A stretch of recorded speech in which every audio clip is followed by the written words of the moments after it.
तर झालं काय, आज आम्ही सांगलीला गेलो होतो, त्यामुळं घरामध्ये स्वयंपाक नव्हता, बाहेर गेल्यामुळं व्हिडिओ शूट करणं झालं नाही. आणि रोज मी 2 व्हिडिओ टाकत असते आणि प्रत्येक व्हिडिओ म्हणजे ताजाच तुमच्या समोर येत असतो, की सकाळी बनवलेला दुपारी आणि दुपारी बनवलेला संध्याकाळी, असे व्हिडिओ मी टाकत असते.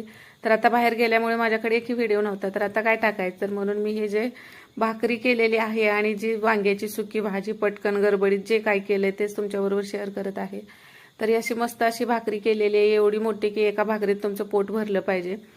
आणि वांग्याची भाजी तर बघचाल तर फक्त वांगी कट करून घेतलं आणि यामध्ये थोडंसं तेल टाकलं, थोडीशी मग तिखट टाकलं, काळं तिखट, कोथिंबीर टाकली आणि लसूण शेंगदाण्याचं कूट होतं बारीक केलेलं थोडंसं ते पण टाकलं, मीठ टाकलं चवीपुरतं आणि 2 मिनिटात ही भाजी पण तयार झाली. तर एकूण 10 मिनिटात मी ही वांग्याची भाजी आणि भाकरी केलेली होती. तर चला म्हटलं आज काय नाही तर हेच तुमच्याबरोबर शेअर करावं आणि तुम्ही पण या हे साधं सुधं जेवण करायला आणि सबस्क्राईब